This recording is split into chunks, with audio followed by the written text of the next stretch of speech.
So I have a very ambitious summer reading list that I used to get like when I was in elementary school, and I never finished, and I'll probably never finish this, but I did finish The Dynasty, about the Patriots' last 20 years. It's a great book by Benedict on really about the Krafts, Brady, Belichick, and it puts Kraft and Brady in a great light.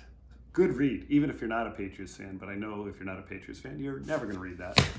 This book by James Kerr on legacy is about the New Zealand All Blacks, one of the greatest, or probably you could say the greatest rugby team of all time. Rory McIlroy said to read this. It's how you can learn about business, life, planning, and some lessons for life and business. I like that. Great friend and a longtime friend, Lieutenant Colonel Dan Rooney, wrote Fly Into the Wind. He's just opened a new golf course.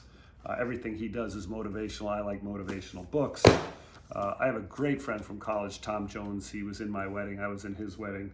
Has never given me a bad book recommendation. Tom Callahan wrote for Time Magazine, Gods at Play, about great sporting moments. That'll be an easy read.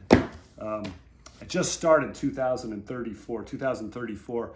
I played a couple days ago with a great investor, Stan Druckenmiller, and he says it's bothered him ever since he read it. It's a fictional novel, that's redundant, about World War III that's starting in 2034.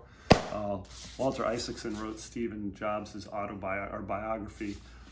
This about Codebreaker was recommended to me by a great friend, Tom Haggerty, who, again, never gives me a bad recommendation. And see how thick this is. And Haggerty's a lot smarter than I am. I'm trying to figure out how long that'll take. I've always loved stuff about World War II, about history, and Winston Churchill, Splendid and the Vile. I think this is going to be a great book to read. It's down the bottom of my list, so the odds of this actually happening at the end of the summer are bad. And then I get disturbed a lot of times when I see parents and what they do to their children that are in sports, and some of the things that go to length about in trying to make their kids professional athletes when they're 12 years old. And this is greed and corruption in a youth sports company. So I don't know if I'll get through this, but I want to see what this is all about. Very ambitious, but I'm going to do it.